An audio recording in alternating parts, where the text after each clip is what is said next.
Společnost Xela nově nabízí kompletní BIM knihovny v rámci pluginu BIM Tech Tools.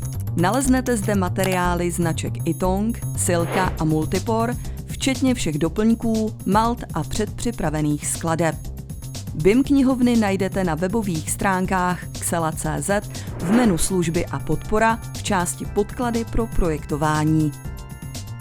Plugin BIM Tech Tools si stáhnete na uvedeném odkazu pro celou řadu projekčních softwarů, jako je Revit, Archicad, Allplan, AutoCAD a další. Je zdarma a umožní jednoduchý import zvolených materiálů a prvků Xela do vašeho projektu. Po stažení a nainstalování pluginu pro vámi zvolený projekční software již stačí daný software pouze otevřít, povolit načtení doplňku a na horní liště již bude k dispozici záložka BIM Tech Tools. Po jejím otevření vám budou k dispozici materiály, skladby, doplňky, katastrální mapy, posouzení vlivu větru a další funkce. Při otevření nabídky materiálů naleznete výrobky Xela v sekci zdivo a tepelné izolace.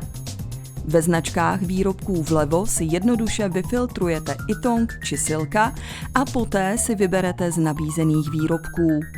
Při rozkliknutí zvoleného výrobku se vám zobrazí podrobné informace a pokud je prvek vyhovující, jedním kliknutím ho lze vložit do projektu. Stejným způsobem můžete vybrat již vytvořené skladby z výrobků Xela v sekci sendvičové konstrukce. Po vyfiltrování značek Ytong a Silka si můžete otevřít již předpřipravenou skladbu, u které můžete vrstvy libovolně editovat či přidávat.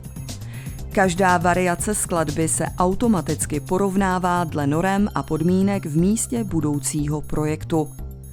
Máte tak jednoduchý náhled na vlastnosti vámi navrhované sendvičové konstrukce, kterou si do projektu vkládáte.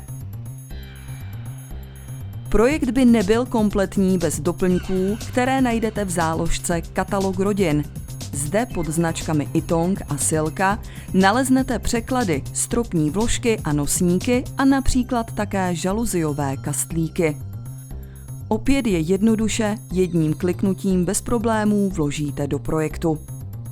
Pro ty, kteří nepoužívají plugin, jsou stále k dispozici BIM prvky pro značky Ytong a Silka. Ty lze snadno stáhnout přímo z webu Xela. K dispozici jsou prvky pro projekční softwary Archicad a Revit.